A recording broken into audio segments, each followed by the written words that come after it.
person becomes the person he becomes. Why a little boy or a little girl grows up to be the kind of person he or she becomes. Now, the estimates by the experts in this field are that most of us are using somewhere around 5% of our real potential. Some experts say as little as 1%. It means that we're only giving about 5% of ourselves to what we're doing, to our days, our work, our families, everyone we know, our entire environment. But it also means that we're only experiencing 5% of the fun, 5% of the joy, 5% of the rewards we could be knowing, or less. All the experts are agreed that in each of us, there are deep reservoirs of ability, even genius, that we habitually fail to use. Why? We know that most people desire by nature to succeed. But what is success? What is this word that has become so famous in the world? What does it mean? Most people don't know what success is all about.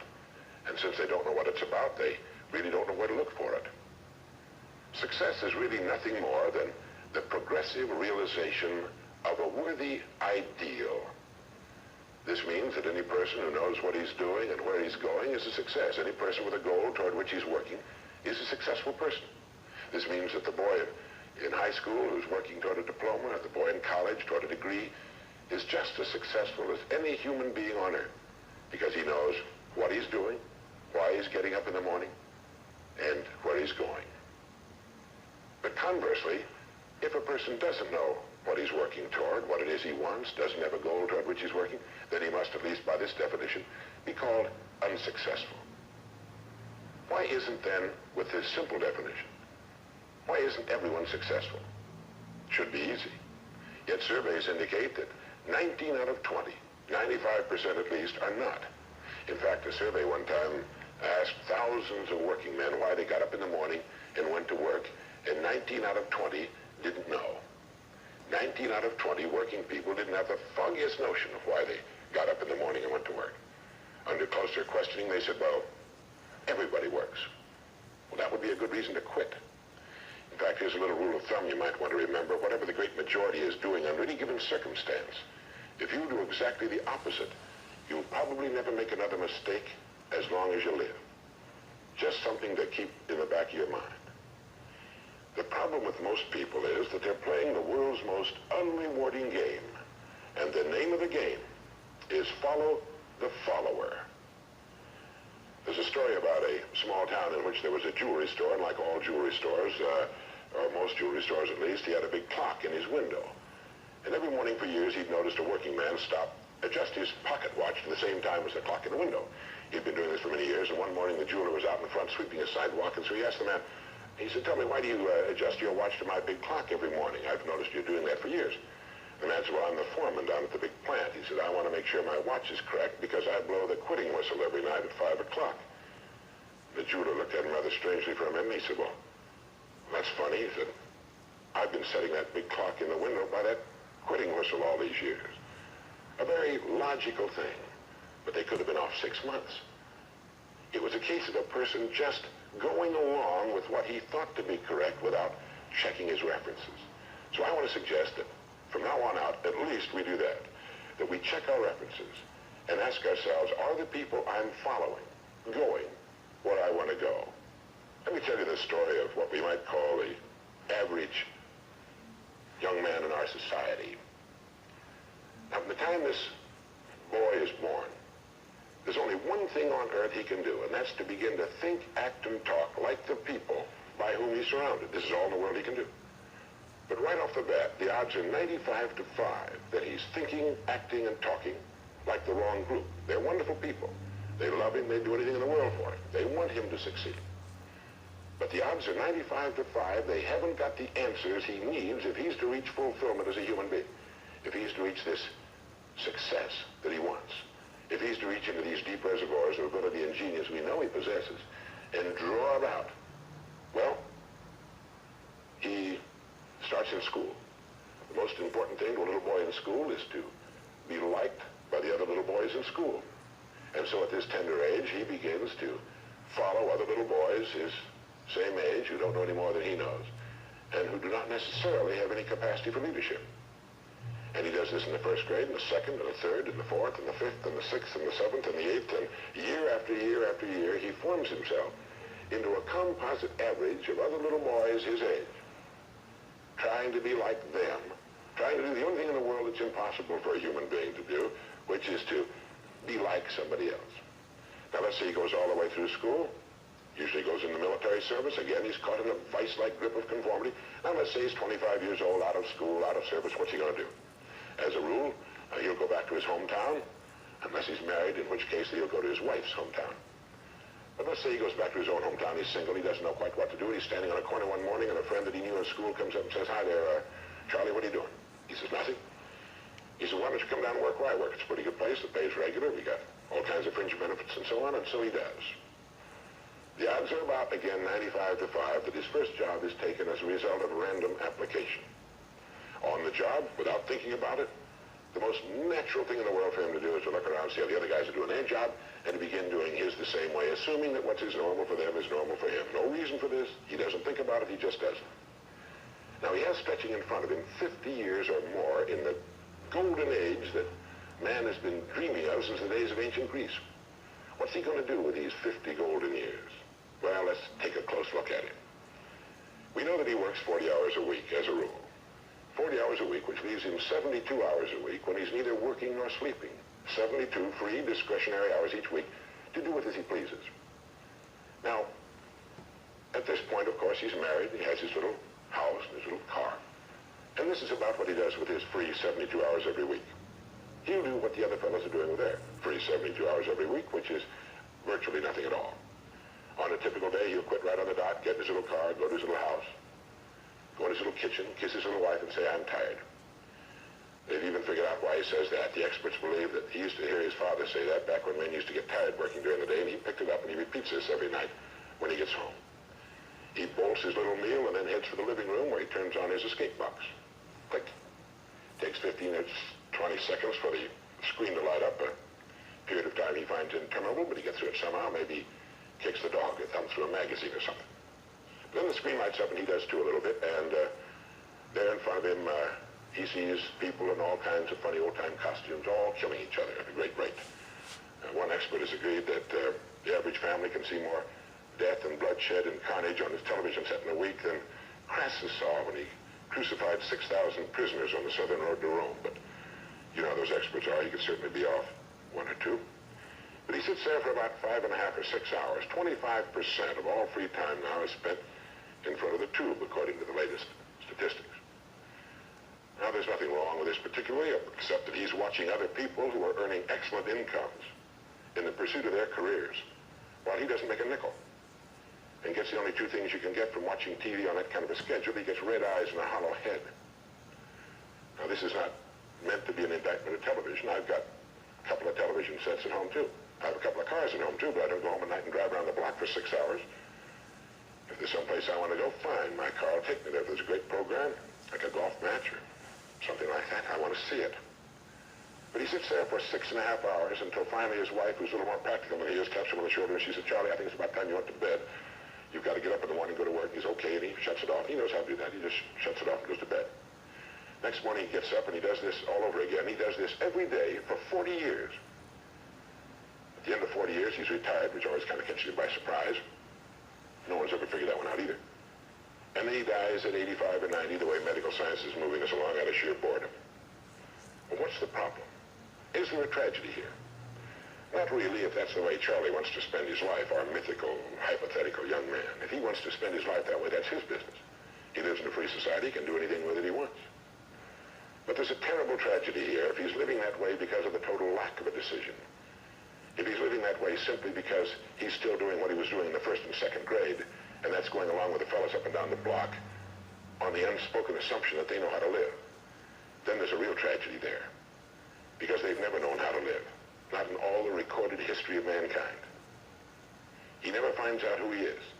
He never reaches into the deep depths of his abilities, his talents. He never learns that he can have just about everything he wants in the world, that he can call his own shots, tell his own fortune, and it's kind of a pity. Well, what's needed? Well, what's needed, I think, is a checklist. like an airplane pilot uses. I think that living successfully is as important as flying an airplane. And here are some of the things that I think should be on that checklist that could help this man live a more meaningful, more interesting, more exciting, more enjoyable life. The first thing that he ought to have on his checklist, in my opinion, is the word a goal. A man without a goal is like a ship without a rudder. He doesn't know where he's going. He then belongs to that 95% that are just living day by day, month after month, like a starfish or an amoeba.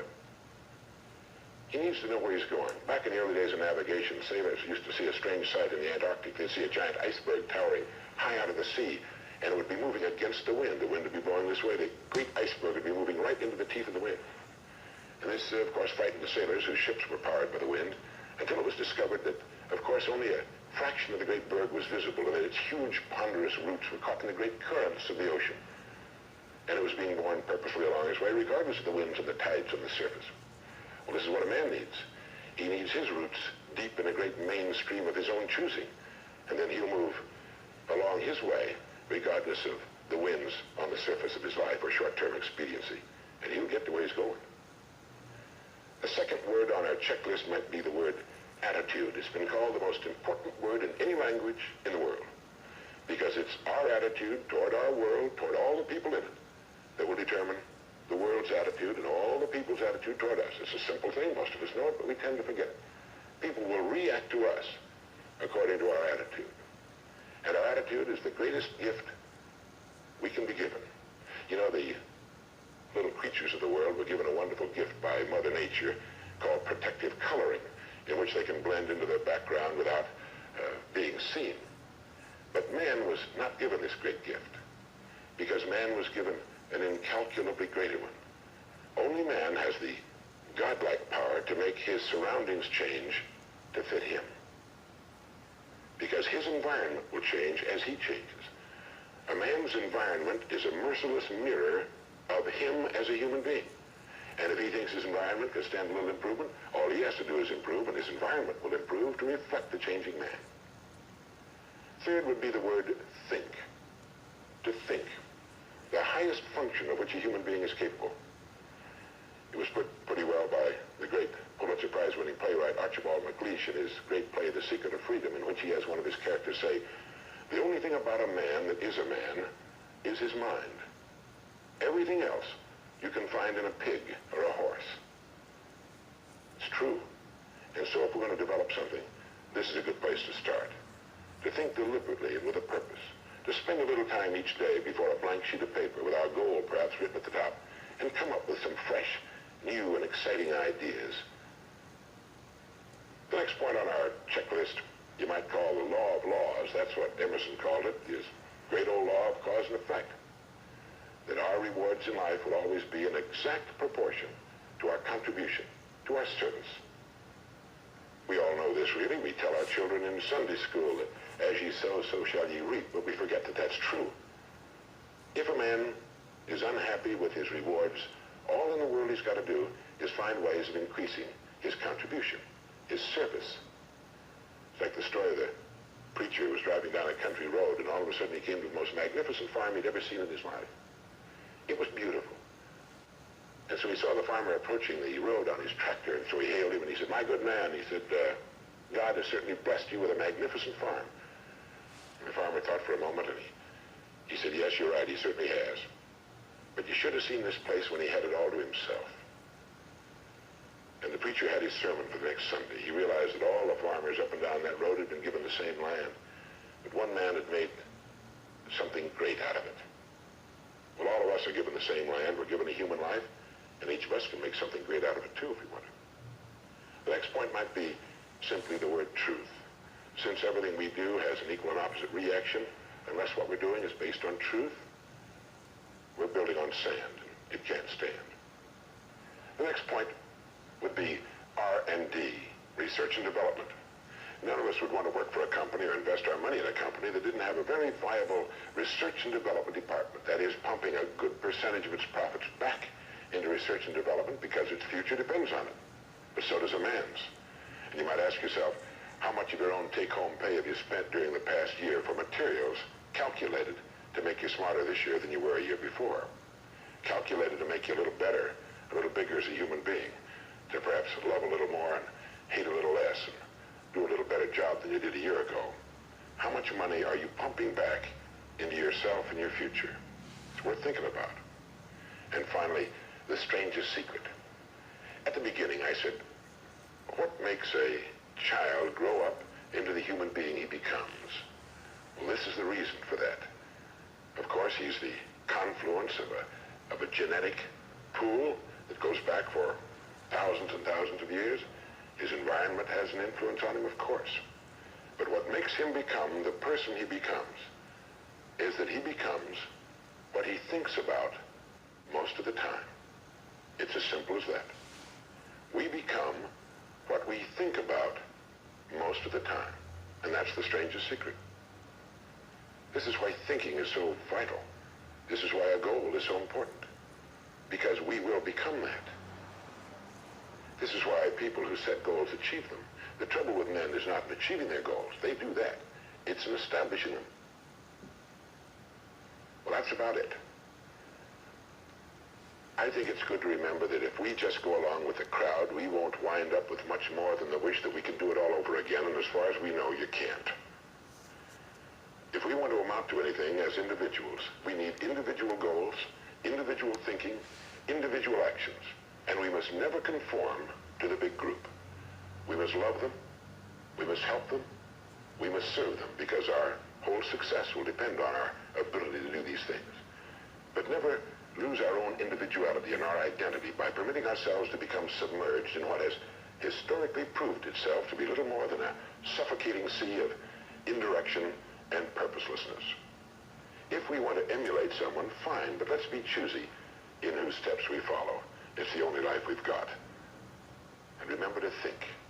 Imagination is everything, and we can become what we can imagine.